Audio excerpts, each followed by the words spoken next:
Krishna, Krishna Krishna, Hare Hare Rama, Hare Rama, Rama Rama, Hare Hare. So we're going to continue reading from Srimad Bhagavatam. We are on Canto 4, Chapter 2, Text 17. Before we begin reading the verse, I would just like to say that when we leave the body, we cannot take any of our material assets. Nothing of the material assets we can take.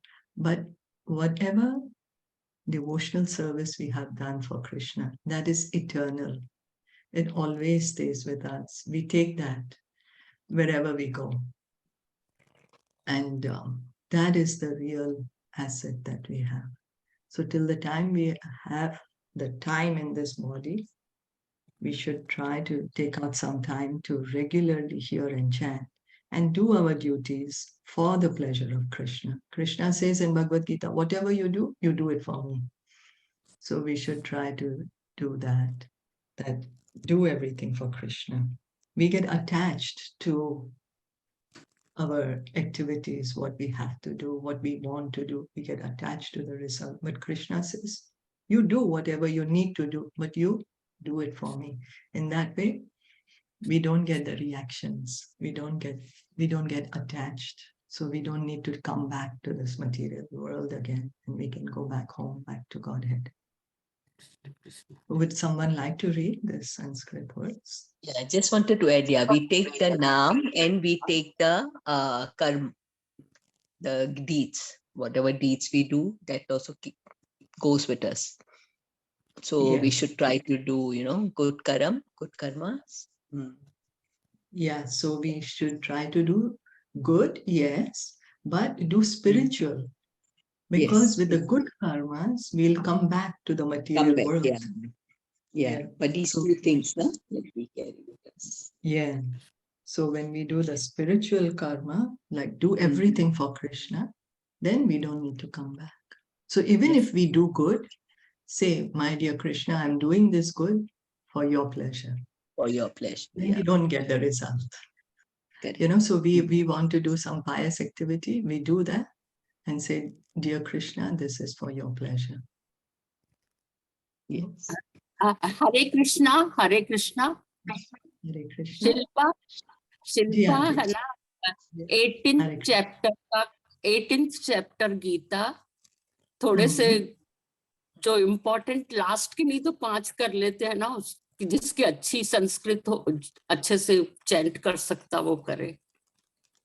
Sonia के लिए कि जब ये read, हाँ, तो आज का पूरा सेशन हम आंटी सोनिया के लिए कर रहे हैं.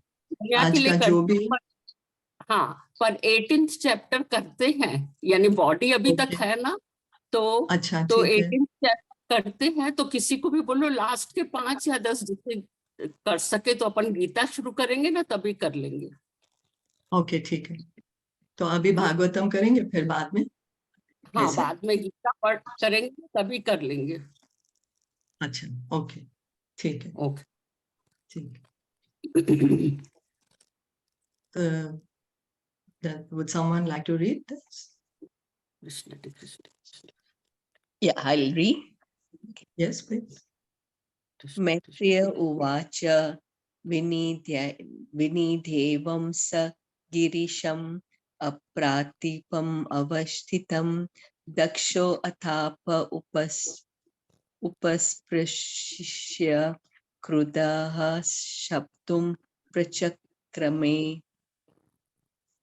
Translation by His Divine Grace, A.C. Bhaktivedanta Swami Srila Prabhupada. The sage Maitreya continued, thus Daksh, seeing Lord Shiva sitting as if against him, washed his hands and mouth and cursed him with the following words. We can see how much when we get angry and when we are prideful and arrogant, then we can lose our mind and do some things which are not very nice. So here we can learn from Daksha what not to do. It's difficult. In that moment, we may get carried away, when we are angry, but then that's the training that we need to do. So would someone like to read? I can try. Ayam tu deva yajne Indra upendra adibhi bhavah Saha bhagam na labtam deve devagana adhamaha. The demigods are eligible to share in the oblations of sacrifice, but Lord Shiva, who is the lowest of all the demigods, should not have a share.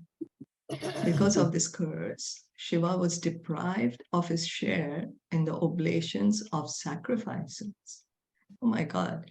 You know, because all the sacrifices, when we do that, the fire sacrifice, the fire is the mouth of Lord Vishnu, and then Lord Vishnu accepts the offerings, and then all the demigods get their shares. And here, here Daksha is saying Lord Shiva should not get his share.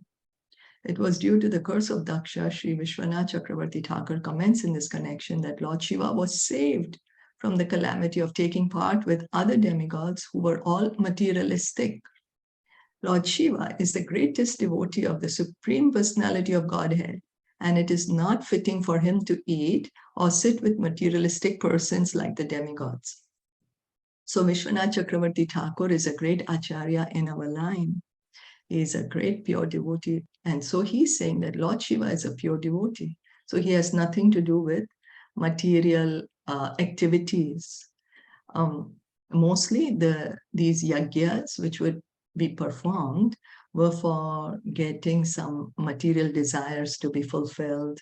And the demigods are also devotees of Krishna, of course, very qualified personalities, very good qualities, but still have material desire. That's why they are being called materialistic persons. They are very respectful, you know, they have much more qualifications than us. That they don't even come to the earth in Kali Yuga. They say, why shall we come here? It's such a degraded place. So demigods highly qualified.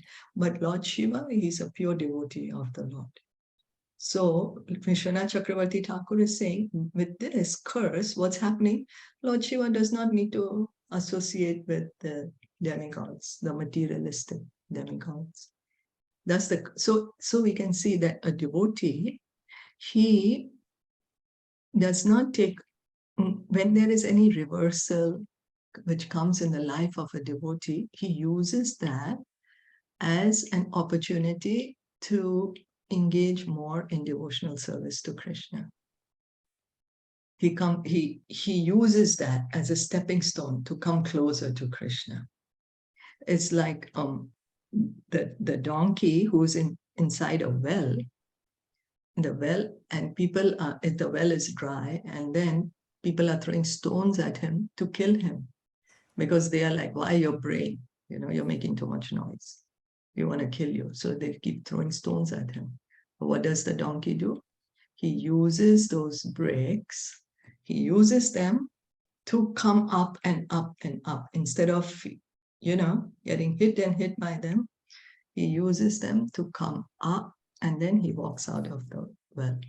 So similarly, a pure devotee, a devotee of the Lord, whatever reversals come in their life, they use the reversals to come closer to Krishna, to get out of the material world.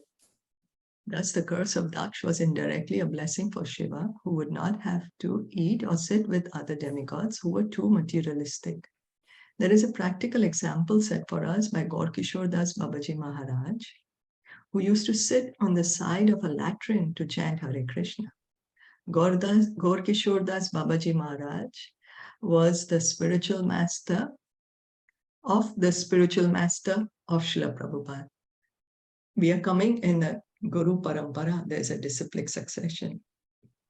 So Srila Prabhupada's spiritual master, his name was Bhaktisiddhanta Saraswati Thakur, and his spiritual master's name is Gaur Kishore Das Babaji Maharaj.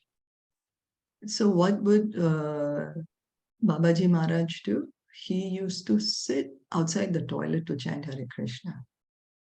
You know, many materialistic persons used to come and bother him and disturb his daily routine of chanting. So to avoid their company, he used to sit by the side of a latrine where materialistic persons would not go because of the filth and the obnoxious smell. However, God Kishore Das Babaji Maharaj was so great that he was accepted as the spiritual master of such a great personality as His Divine Grace Om Vishnupad Shri Srimad Bhaktisiddhanta Saraswati Goswami Maharaj. So His Divine Grace Om Vishnupad Shri Srimad Bhaktisiddhanta Saraswati Goswami Maharaj, very, very great scholarly devotee, great astrologer, great logician, logic, and great vocabulary, pure devotee of the Lord. If we try to hear his vocabulary of English, I've tried to read his book, Brahma Samhita, and the English is so high, and I'm like, oh my God, scratching my head. He was the spiritual master of Srila Prabhupada, and so such a scholarly devotee. He was very, very, very fluent in so many languages, and he has written many commentaries and very well read. Well, he's read so many of the scriptures, and he accepted Gaur Kishore Das Babaji Maharaj as a spiritual master. Gaur Kishore Das Babaji Maharaj was illiterate. He couldn't read anything. So such a scholar accepted Gaur Kishore Das Babaji Maharaj as his spiritual master. It shows that the spiritual life is not dependent on anything material. But because Gaur Kishore Das Babaji Maharaj was a pure devotee of the Lord, a great, great acharya in our line, and that's the reason Srila Bhaktisiddhanta Saraswati Thakur Maharaj took initiation from him. The conclusion is that Lord Shiva behaved in his own way to avoid materialistic persons who might disturb him in his prosecution of devotional service. So the conclusion Srila Prabhupada is saying that Lord Shiva is in fact happy with this curse, so he does not need to associate with other demigods who are too materialistic. Lord Shiva is always, his consciousness is always, how can I serve the Lord? How can I please the Lord? That's all he wants. He does not want anything for himself except to please the Lord. And so he's happy that he does not need to associate with the other demigods. Would someone want to read this one? I can try. निषिध्यमानस सदस्य मुख्ये दक्षो गिरित्राय विसर्जय शापम तस्माद् विनिष्कर्म यः विवृद्धमन्यु जगाम कौरवय निजम निकेतनम. Maitreya continued, my dear Vidur, in spite of the requests of all the members of the sacrificial assembly, in great anger cursed Lord Shiva and then left the assembly and went back to his home. Oh my God. So the other members of the family, who are there attending the sacrifice, they're telling Daksh, don't do that, please don't do that. But yet Daksh cursed Lord Shiva, and after cursing, he's walking out. So Prabhupada is saying in the purport, anger is so detrimental that even a great personality like Daksh, out of anger, left the arena where Brahma was presiding, and all the great sages and pious and saintly persons were assembled. So Daksh is not an ordinary person. He's being mentioned here in Srimad Bhagavatam. He's one of the great Prajapatis. He's the son of Lord Brahma, brother of Lord Shiva. So he's a great, great personality. And yet he also became angry. Lord Krishna says in Bhagavad Gita, the three gates to hell, right? Lust, anger, and greed. He says to Arjuna, those are the three gateways to hell, and we should be careful to avoid them. All of them requested him not to leave, but infuriated, he left, thinking that the auspicious place was not fit for him. Puffed up by his exalted position, he thought that no one was greater than he in argument. Now, we may have been guilty of doing this also, that I'm so great, I know what I'm doing. I'm the most qualified person here. I'm sorry, I just need a moment. Can you all please excuse me? Yeah. Hare Krishna. So we were saying that, we also might be guilty of this, that we may think that I'm so great, there's no one greater than me, and so I have a right to say whatever I want to say. It appears that all the members of the assembly, including Lord Brahma, requested him not to be angry and leave their company. But in spite of all these requests, he left. That is the effect of cruel anger. So people might also tell us, don't be angry, don't be angry. But at that moment, we think we are so right, that I know what I'm doing. I know what is right. And we may continue with our anger, and we may do certain things which we may regret later. Well, if we are lucky, we may regret later. If we sometimes we may not even realize what we did. In Bhagavad Gita, therefore, it is advised that one who desires to make tangible advancement in spiritual consciousness must avoid three things: lust, anger, and the mode of passion. So Krishna says in the Bhagavad Gita, lust, anger, and greed. Mode of passion, the greed. So Krishna is telling to Arjuna, you avoid this. You avoid this because these are the great gateway to hell. Then Krishna also says in Bhagavad Gita that how do we get angry?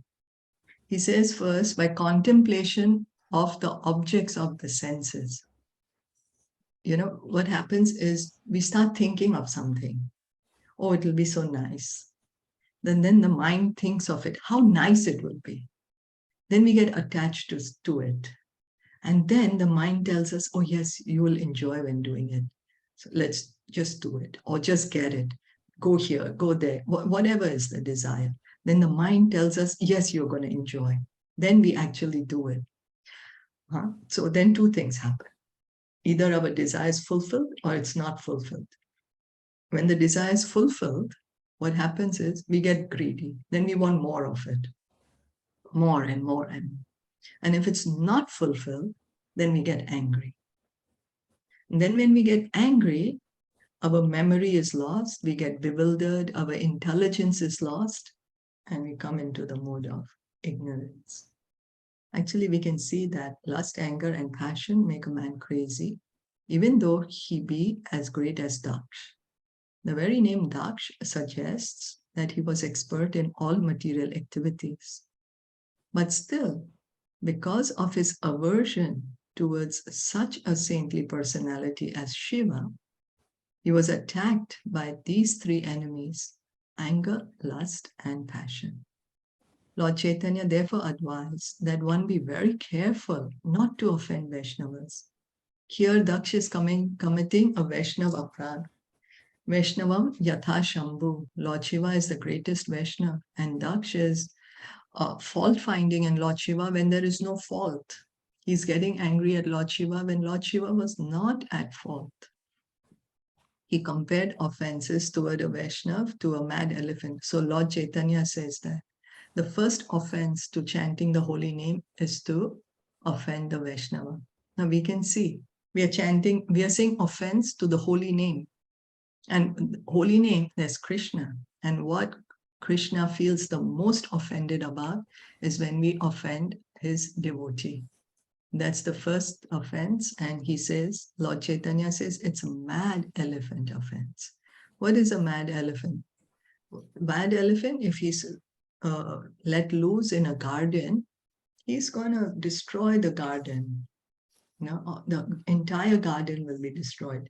So Lord Chaitanya says that this offense, we are trying to grow our Bhakti Lata Kripa. Bhakti Lata Kripa, So with this mad elephant offense, what happens is our Kripa, we may uproot it or we may damage it so much that our progress will be checked for some time. As a mad elephant can do anything horrible, so when a person offends a Vaishnava, he can perform any abominable action. And Lord Chaitanya is saying that is the mad elephant. This is the first offense to the holy name, and it's being called as the mad elephant offense. Do you all want to stop here? It's 28 already. or you want to continue? Yes. Yes. Stop. Okay. So thank you so much for listening and joining in today. Srimad Bhagavatam ki jai, Srila Prabhupada ki jai, Gaur Bhakta Vrinda ki jai. Hare